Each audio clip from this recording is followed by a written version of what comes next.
Hello everyone, welcome to another video. In this video we are going to solve certain MCQ questions on breathing and respiration as a part of TRBT, STGT and STPGT syllabus. So let's start. The site of gaseous exchange in lungs is the ফুসফুসের মধ্যে যে গ্যাসের আদান প্রদানের যে প্রধান স্থান কোনটা? Bronchi, bronchioles, alveoli, trachea. যে লাংসের মধ্যে যে আমাদের যে গ্যাসটা আদান প্রদান হচ্ছে, দ্যাট ইজ CO2 অ্যান্ড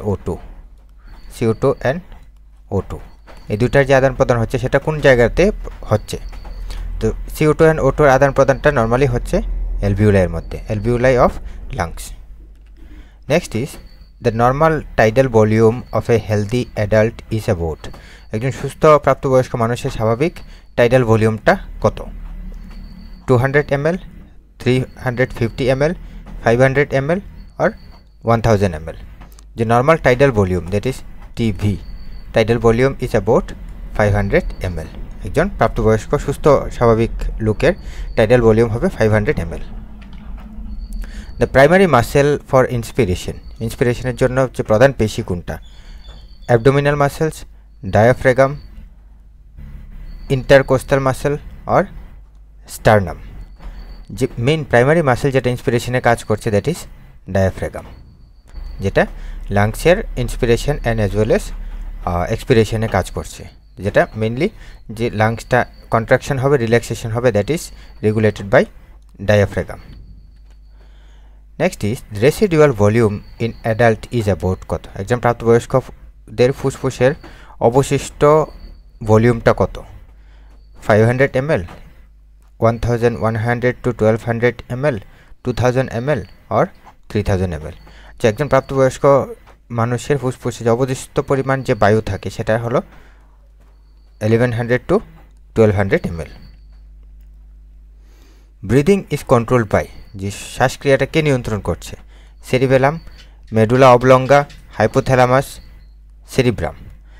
যে ফুসফুসের যে কন্ট্রাকশনের রিল্যাক্সেশন সেটা নর্মালি রেগুলেট করছে মেডুলা অবলঙ্গা অফ ব্রেনের মেডুলা অবলঙ্গা, সেটা যে ব্রিদিংয়ের যে রিদমটা সেটা রেগুলেট করছে।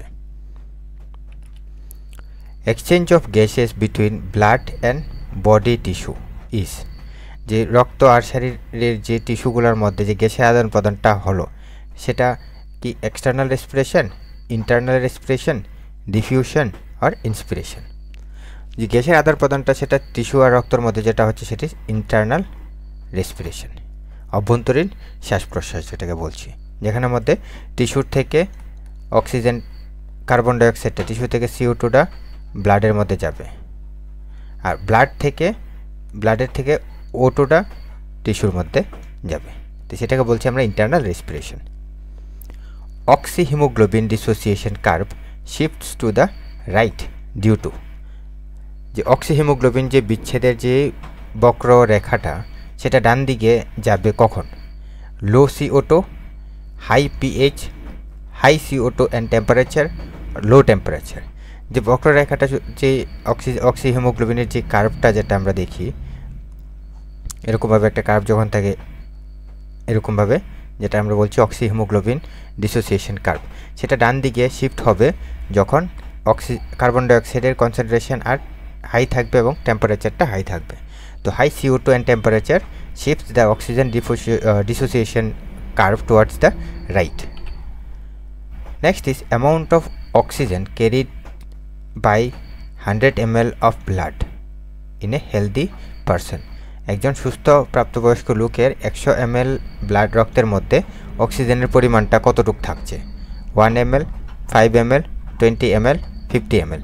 তো প্রত্যেকটা একজন প্রাপ্তবয়স্ক লোকের 100 ml এর মধ্যে আমাদের 20 ml O2 থাকবে, 20 ml O2। তো option C correct answer. Carbamino haemoglobin is formed by combination of, যে কার্বামিনো হিমোগ্লোবিনটা তৈরি হয় কীভাবে? Haemoglobin plus oxygen, haemoglobin plus carbon dioxide, haemoglobin plus carbon monoxide, haemoglobin plus H2O। তো কার্বামিনো হিমোগ্লোবিনটা ফরমেশন হয় যখন হিমোগ্লোবিন প্লাস কার্বন ডাইঅক্সাইড। একসাথে মিলে কার্বামিনো হিমোগ্লোবিন ফর্মেশন করছে। Next, the most CO2 is transported in blood as, যে রক্তের মধ্যে যে কার্বন ডাইঅক্সাইডটা বেশিরভাগ পরিবাহিত হয় কিভাবে?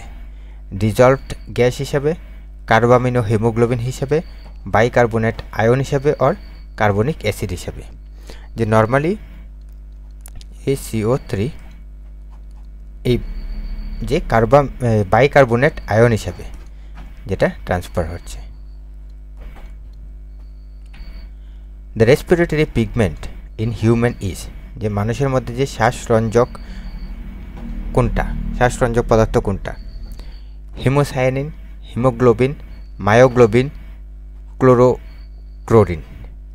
যে হিউম্যানের মধ্যে যে শ্বাসরঞ্জক পদার্থ দ্যাট ইজ হিমোগ্লোবিন। হিমোগ্লোবিন হলো শ্বাসরঞ্জক পদার্থ, যেটা মানে থাকে আমাদের আরবিসির মধ্যে, রেড ব্লাড সেলের মধ্যে থাকবে, আরবিসির মধ্যে থাকে, যেটা আরবিসিগুলোকে যে লাল যে colouration, red colouration is due to the presence of haemoglobin in RBC. Dead space volume in human lung is about, যে মানবদেহের যে ফুসফুসে যে ডেড স্পেস ভলিউমটা কত পরিমাণ থাকে? 100 ml, 150 ml, 250 ml, 400 ml। যে ডেড স্পেস বেসিক্যালি যেটাকে বলছি আমরা কোনো মানে যেখানে মধ্যে কোনো এক্সচেঞ্জটা হবে না, যেটার মধ্যে যে অক্সিজেন টিস্যুর মধ্যে যাবে, এই ব্লাড ভেসেলসে যে ব্লাড ভেসেল থেকে কার্বন ডাইঅক্সাইডটা ফুসফুসের মধ্যে আসবে, সেই যে dead space volume that is 150 ml। এই 150 ml অফ এয়ার যেটা লাংসের মধ্যে থাকছে সেটা কোনো এক্সচেঞ্জে কাজ করছে না।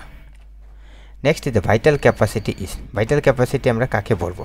ভাইটাল ক্যাপাসিটি বেসিক্যালি যখন maximum air inhaled after maximum air যেটা এক্সেল করা যাবে আফটার ম্যাক্সিমাম ইনহেলেশন,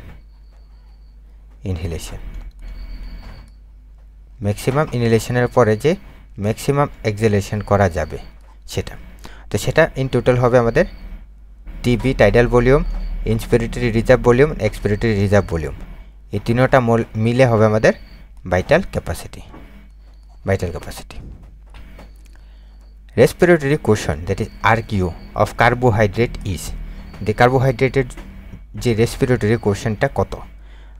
0.7, 0.8, 1 or 1.2। তো কার্বোহাইড্রেটের রেসপিরেটরি কোশন হবে 1, মানে CO2 আর অক্সিজেন দুটোটা রেশিওটা সমান থাকবে। যতটা পরিমাণ কার্বন ডাইঅক্সাইড বের হবে ততটা পরিমাণ অক্সিজেন সেটা ইউটিলাইজেশন হবে, ইকুয়াল হবে। That's why we are calling it as a 1। তো কার্বোহাইড্রেটের respiratory quotient is 1। Myoglobin is mainly found in, যে মায়োগ্লোবিনটা প্রধানত কোথায় পাওয়া যায়? Blood plasma, RBC, muscle tissue, bone marrow. যে মায়োগ্লোবিন যেটা মেইনলি পাওয়া যাচ্ছে আমাদের মাসেল টিস্যুতে। Next, which law explain gaseous exchange in alveoli, যে এর মধ্যে কোন সূত্রটা অ্যালভিউলার মধ্যে গ্যাসের বিনিময়টা ব্যাখ্যা করছে? ডাল্টনস ল, হেনরিস ল, বয়েস ল, চার্লস ল। ডাল্টনস ল যেটা যে আমাদের অ্যালভিউলার মধ্যে যে ট্রান্সফারটা হচ্ছে, গ্যাসিয়াস এক্সচেঞ্জটা হচ্ছে, সেটা এক্সপ্লেন করছে। That is basically due to the partial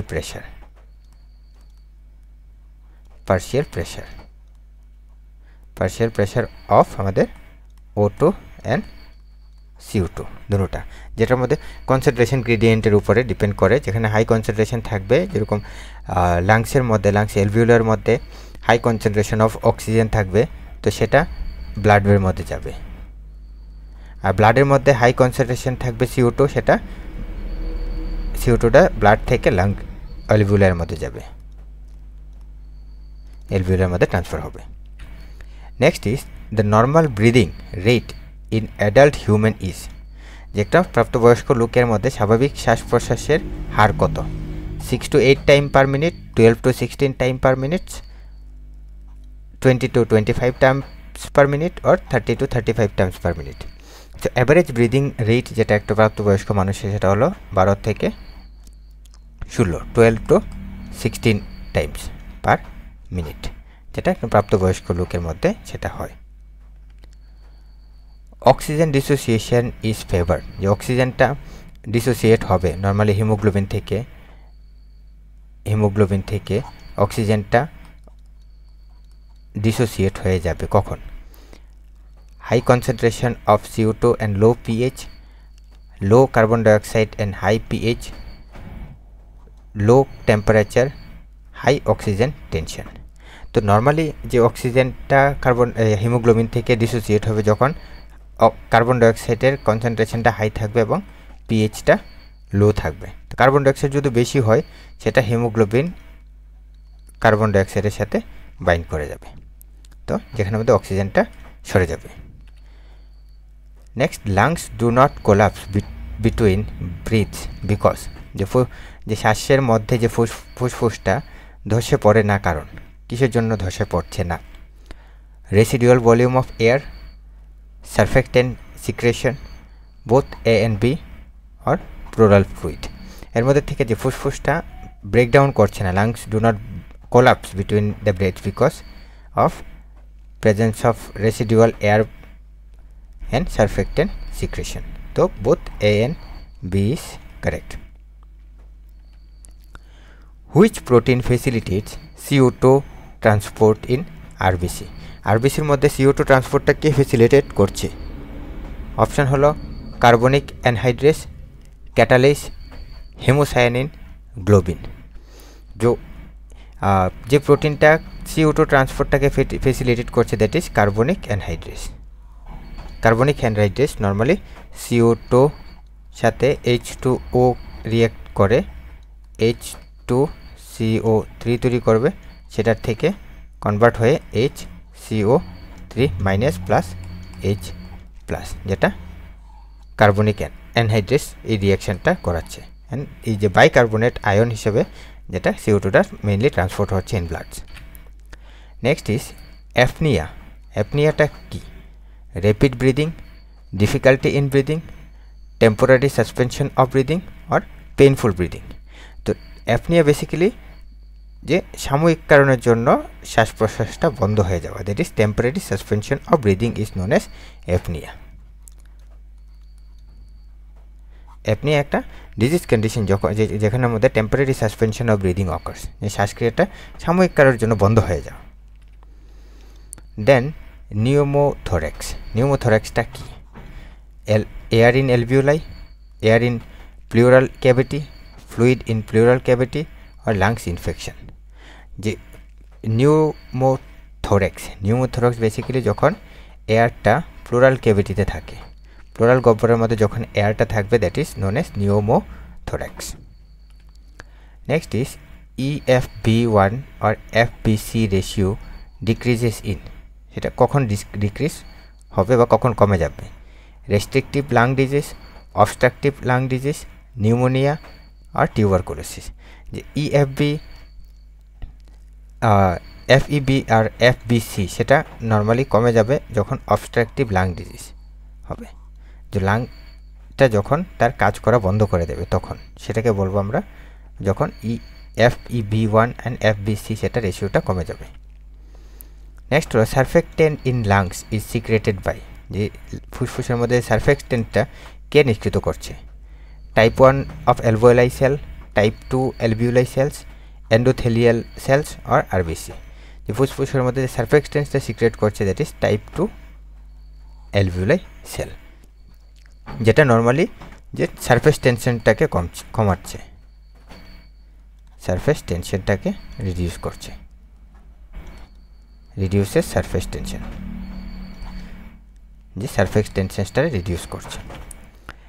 The respiratory center is sensitive mainly to, যে শ্বাসকেন্দ্রটা প্রধানত কিসের উপর সংবেদনশীল? অক্সিজেনের কনসেন্ট্রেশন, কার্বন ডাইঅক্সাইডের কনসেন্ট্রেশন, নাইট্রোজেনের কনসেন্ট্রেশন, নাকি water ভ্যাপরের কনসেন্ট্রেশনটা?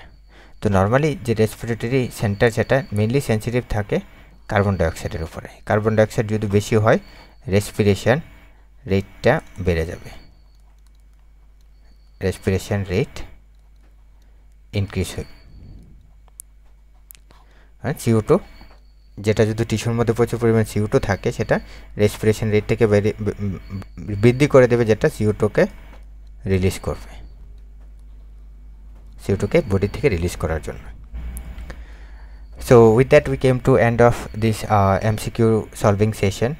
So do share with your friends and do comment your queries in the comment box, and don't forget to subscribe to this channel for future updates and similar MCQ solving sessions specifically focused on TRBT, STGT and STPGT syllabus. So thank you all.